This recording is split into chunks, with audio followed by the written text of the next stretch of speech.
नमस्कार, मैं हूं अनुपम। इस वक्त के बुलेटिन के साथ आज काशी विश्वनाथ धाम कॉरिडोर को बने 1 साल पूरा हो गया। आज ही के दिन प्रधानमंत्री मोदी ने इस भव्य और दिव्य कॉरिडोर को श्रद्धालुओं को समर्पित किया था।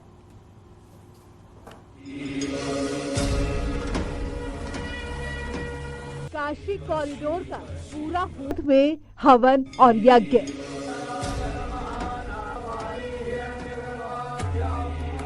भव्य धाम के 1 साल।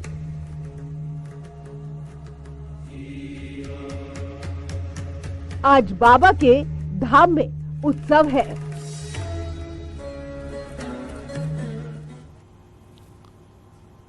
और इस मौके पर यादगार बनाने के लिए काशी विश्वनाथ धाम प्रशासन ने सांस्कृतिक और धार्मिक कार्यक्रम का आयोजन किया है। आइए देखते हैं 1 साल में इस आस्था के केंद्र को क्या मिला।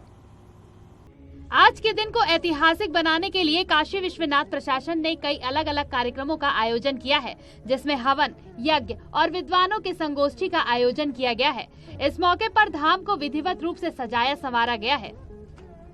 क्या भूमिका है, क्या दायित्व, तो इनको लेकर के एक हम काशी के विद्वानों की संगोष्ठी भी करा रहे हैं, जिसमें कि यहाँ के जो विद्वान है वो सम्मिलित होंगे।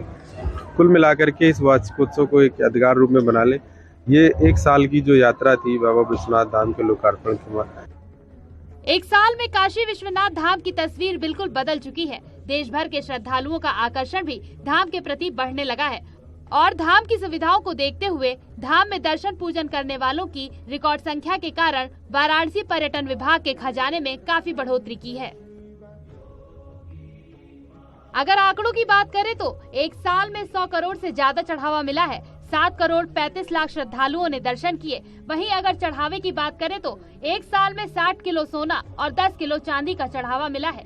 यही नहीं, करीब 1500 किलो तांबा भी चढ़ावे में आया है। यानी इस 1 साल में विश्वनाथ धाम की आय में 500% की बढ़ोतरी हुई है। ठीक 1 साल पहले पीएम मोदी ने इस विश्वनाथ धाम कॉरिडोर का उद्घाटन किया था। उसी दिन से धाम में सुविधाओं की भी बढ़ोतरी हुई है, जिसमें दर्शन कराने के लिए 50 कर्मचारी तैनात हैं। साफ सफाई के लिए 200 कर्मी मौजूद हैं। श्रद्धालुओं की सुविधा के लिए 100 कर्मचारियों की ड्यूटी लगाई गई है और बुजुर्ग और दिव्यांगों को विशेष सुविधा दी गई है। पीएम मोदी की सोच और दूरदृष्टि का नतीजा है कि बाबा भोलेनाथ के भक्तों को एक नायाब सौगात मिली है। इस धाम को बनाने में 900 करोड़ का खर्च आया था। उम्मीद जताई जा रही थी कि 5 साल में निर्माण का खर्च निकल जाएगा।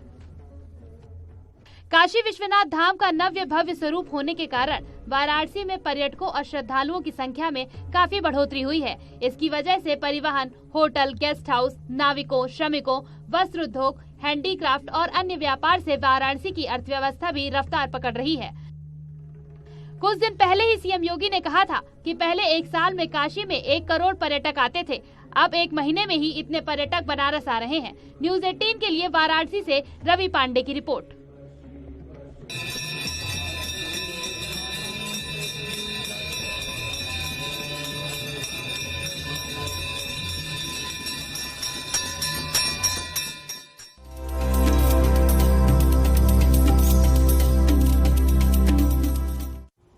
वाराणसी में बनने जा रही है सबसे बड़ी टेंट सिटी। इस टेंट सिटी में क्या होगा खास, आइए इस रिपोर्ट के जरिए आपको दिखाते हैं।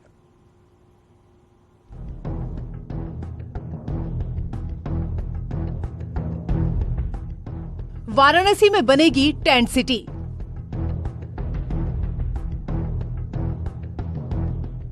गंगा किनारे बड़ा प्रोजेक्ट।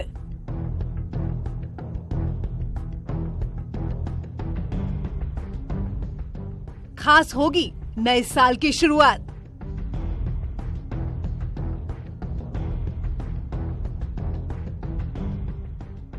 देश विदेश से आएंगे पर्यटक।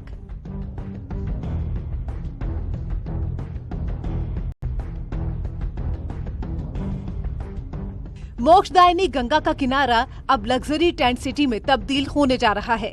शिव की नगरी शहर बनारस में गंगा के उस पार रेत पर टेंट सिटी बसने जा रही है, जिसका काम तेजी से जारी है।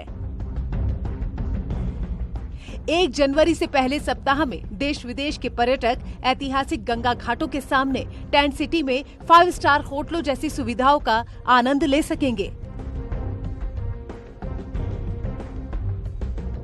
देखिए, ये टेंट सिटी कुछ इस तरह से दिखाई देगी। दरअसल 80 से दशाश्वमेध घाट के सामने उस पार टेंट सिटी बसाई जा रही है। इसके लिए 100 एकड़ जमीन पर सुविधाएं विकसित की जा रही हैं।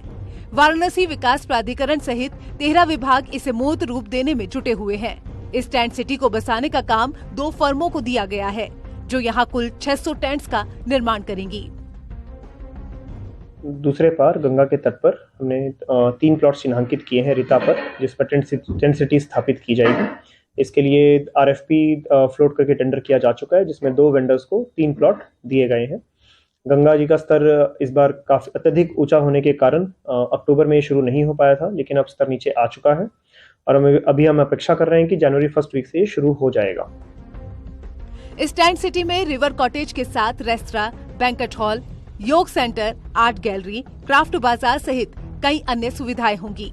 इसके अलावा यहाँ पर्यटक वाटर स्पोर्ट्स, कैमल और हॉर्स राइडिंग का भी मजा लिया जा सकेगा। यहाँ कई तरह के टेंट लगाए जाएंगे और सुविधाओं के हिसाब से किराया भी होगा। बताया जा रहा है कि 5,000 से लेकर 20,000 तक का किराया इसे तैयार करने वाली फर्में पर्यटकों से वसूलेंगी। इसमें वीडियो द्वारा जो भी वेंडर्स हैं वहां पर हम उनको सीवरेज, पीने के पानी की और बिजली की व्यवस्था दे रहे हैं। बाकी समस्त वहां पर कार्य वेंडर्स द्वारा किए जाएंगे। वहां पर मल्टीपल कैटेगरीज के tents, banquet hall, restaurant, common facilities, इस तरह की सुविधाएं दी जाएंगी। 400 से 600 टेंट लगेंगे और जैसा आपको पता है कि जो सर्दी का मौसम है वो पीक सीजन होता है बनारस के लिए, और यहाँ पे सभी होटल्स में बहुत भारी भीड़ होती है और बहुत भारी डिमांड होती है रूम्स की, जिससे ऑफकोर्स टूरिज्म को एक इम्पेटस मिलेगा, एक एंकरेजमेंट मिलेगा और लोगों को भी एक नए तौर पर रहने के लिए और हमारे शहर को एक्सपीरियंस करने का एक मौका भी मिलेगा। वाराणसी में यूं तो ऑफ सीजन में भी पर्यटकों की अच्छी संख्या इस बार देखी गई है। जनवरी के महीने में पर्यटन और भी बढ़ जाते हैं, लिहाजा नए साल में इस टेंट सिटी के तैयार होने से यहां इस बार और ज्यादा पर्यटक पहुंचने की उम्मीद जताई जा रही है। वाराणसी से न्यूज़ 18 के लिए रवि पांडे की रिपोर्ट।